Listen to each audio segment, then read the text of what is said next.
Well, now there's a school in Detroit that's helping students deal with this stress in a unique way. Here's NBC's Kevin Tibbles.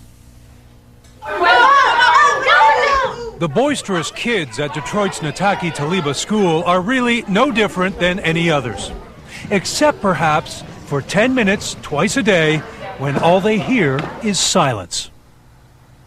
These students aren't napping, they're meditating.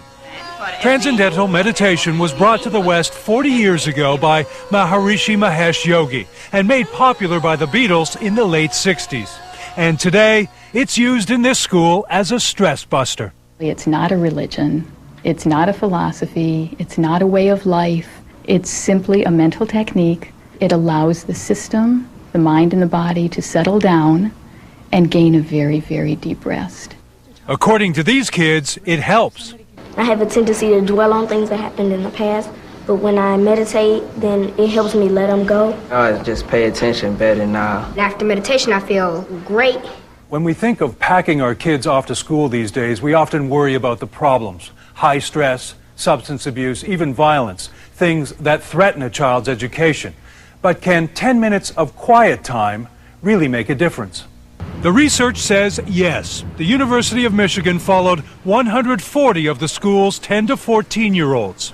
They felt more connected, they felt happier, satisfied, peaceful, calm. I used to get angry a lot, but now it's like I'm calming down. And studies show meditating kids actually do better in school than kids who don't. My grade point average has went up a lot, from a 3.4 to a 3.8. Now I'm doing much better. I've evolved. At first in science, I got a B, but now my grade is up to an A. And when your grades are that good, who cares what your skeptical friends think? They just think it's the weirdest thing in the world, because my best friend said that he wouldn't be able to sit that still for maybe 3 seconds, but they're just telling us the best thing. For today, Kevin Tibbles, NBC News, Detroit. And joining us now is Nataki Taliba School Principal Carmen Anamdi. Carmen, good morning to you. Good morning. How are you? I'm great, thanks. Did this start out as a way to boost scores, or was your goal simply to get the kids focused? No, I learned to meditate about 30 years ago, and that was really the first time that I ever started thinking about stress and the impact that stress has on our behavior. So I thought, why not introduce this to 10-year-olds? We, if you've noticed now as adults, we're all in the bookstores getting the self-help books, and every time you read one, you think, gee, I wish somebody had told me this when I was 10. So really that was my desire, is to really begin to make them aware of stress and how stress impacts on your behavior. Well, they're clearly calm as I look at them behind you there. I'm wondering if this was a tough sell to the parents. Does transcendental meditation have a religious connotation, for example, to some folks? No, not at all. We began the program 6 years ago, and there were 180 students at the time. There were only 8 families that did not allow their children to participate in the program. And I think it's the word meditation.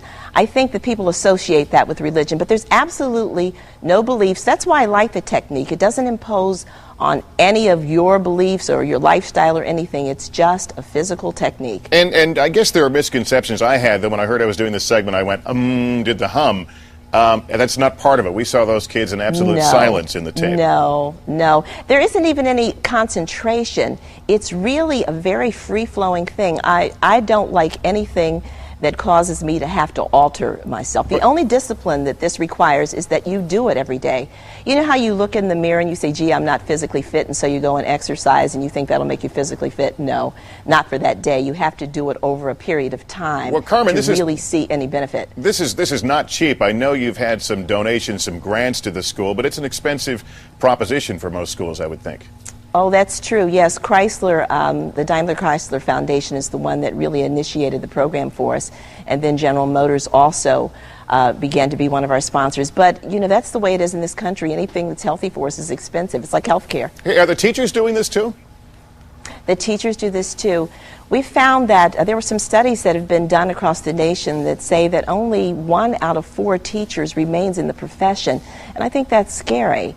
And I think part of it is because teaching is a very demanding profession, very stressful, and so I'm glad to offer it as a health benefit. Well, Carmen Anamdi, thanks so much for coming on and talking about this. Thank you.